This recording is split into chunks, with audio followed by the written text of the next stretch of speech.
Unlock the future of flavor at IDDBA 2024. Registration is now open for the ultimate dairy, deli, bakery, and food service event. Join industry experts, savor delectable delights, and make invaluable connections. Don't miss out. Register today at iddba.org. DoorDash reports a 23% year-over-year increase in total orders. Grocery price inflation slows down in January, and Instacart launches a new partnership with the American Cancer Society. Welcome to Retail Daily, your quick look at the top news from Supermarket News and CSP Daily News.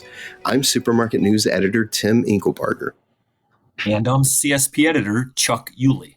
DoorDash saw its total orders increase by 23% year over year to 574 million in the fourth quarter of 2023, while its gross order value also jumped by 22% to 17.6 billion.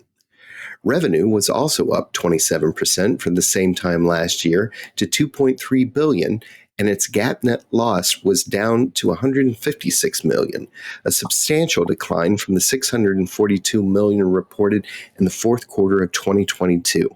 Despite the positive returns, DoorDash stock dropped in after-hours trading by about 10%. Hop Shops, a convenience store chain in northern Kentucky and southern Ohio, plunged into uncharted territory on February 14th by hosting a wedding in its Verona, Kentucky store's disco-themed bathroom. A fourth quarter decline in volume for both its wholesale and retail segments at Spartan-Nash resulted in a net sales growth drop of 2.8% to 2.25 billion, the company reported on Thursday. Wholesale net sales dropped 2% to 1.6 billion in the fourth quarter, ended December 30th, Spartan-Nash said. Meanwhile, retail sales were down 4.5% to 647 million, a decline driven primarily by reduced food assistance program benefits and a drop in fuel sales. AM/PM, a BP brand, presented a community event where Golden State Warriors rookies Brandon Podziemski and Trace Jackson Davis joined youth for a cookie decorating experience at the Warriors shop in Thrive City, followed by a shopping spree as part of the convenience store chain's partnership with the NBA team. Grocery Outlet Holding Corp. is acquiring United Grocery Outlet, a discount grocer operating in the southeastern United States. United Grocery Outlet's 40 stores and distribution center will enable the grocer to expand into Tennessee, North Carolina, Georgia, Alabama, Kentucky, and Virginia. Alta Convenience is introducing Godfather's Pizza at 21 Alta Convenience locations across several states, including Colorado, Wyoming, and Kansas. Godfather's Pizza, founded in 1973, said its program requires minimal labor and limited space. Godfather's said the program is easy to manage because it offers only 4 primary 7-inch pizza SKUs and quarterly limited-time offers. Pizzas are pre-topped and frozen, and there are no upfront or ongoing fees. All that is required is a freezer, oven, and warmer. Grocery price inflation appeared to be slowing in January, according to research from Circana and 2010 Analytics, with sales in most categories showing signs of growth. The average price per unit across multi-outlet stores, including supermarkets, club, mass, supercenter, drug, and military, increased by 0.9% in the 4 weeks ending January 28th, compared with January of 2023. That included a 0.3% decline in the average price per unit for all perishable departments and a 2% increase for dry groceries. David Spross, executive director of the National Association of Tobacco Outlets, told CSP that a Vermont bill that bans all forms of flavored tobacco in the state would shift the supply of flavored products from responsible, licensed, and regulated retailers who check IDs to drastically expand an already existing illicit marketplace where IDs are not checked. Bill S-18 passed the state Senate and is now waiting on a vote in the House Committee on Human Services.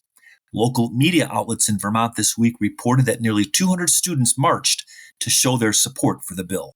In its previous ESG reports, Walgreens Boots Alliance had committed to 4 goals for its branded products by 2030. So far, the retailer has made progress toward making all packaging recyclable, and part of that has come from an unexpected place: nail polisher remover bottle caps. By switching from black to white plastic caps in 7 Walgreens brand products, the retailer said it has been able to improve the recyclability of a projected 13 tons of plastic. Instacart has launched a new partnership with the American Cancer Society, a cancer-fighting organization dedicated to improving the lives of cancer patients and their families through advocacy, research, and patient support.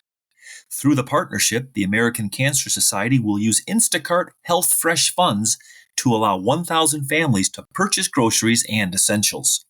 Aldi has opened a new store in Belleville, Illinois, and is relocating a store in Elyria, Ohio, the company announced. The Belleville store at 1805 Carlisle Avenue is the discount grocer's first location in that city. The store opened for business on February 15th. The Elyria store was relocated to 38275 Chestnut Ridge Road from another location at 426 Oberlin Road, the company said. According to a new report from FMI, the Food Industry Association, as Americans' interest in nutrition and healthy eating has increased in recent years, companies across the food industry have implemented numerous initiatives to support consumers' health needs and priorities. FMI's survey found that 70% of responding companies are currently operating with established nutrition, health, and well-being strategies, and about 1/3 have measurable qualitative targets and goals for their nutrition, health, and well-being programs. Convenience store category managers attending CSP's Convenience Retailing University will learn about navigating food service trends, moving beyond buzzwords, how to understand the electric vehicle consumer, and more at the 3-day conference. This year's event will be held February 28th through March 1st in Nashville. C-store retailers from Yesway, E.G. America, Love's Travel Stops and Country Stores, Circle K, and more will be in attendance as CSP announces the Category Manager of the Year winners and hosts more than a dozen educational sessions. And that'll do it for today's episode of Retail Daily. Subscribe on Apple Podcasts, Spotify, and more for your daily dose of retail news. For more on these stories, visit CSP Daily News and supermarketnews.com. I'm Tim Inkelbarger. And I'm Chuck Yulee. Have a great day. Unlock the future of flavor at IDDBA 2024. Registration is now open for the ultimate dairy, deli, bakery, and food service event. Join industry experts, savor delectable delights, and make invaluable connections. Don't miss out. Register today at IDDBA.org.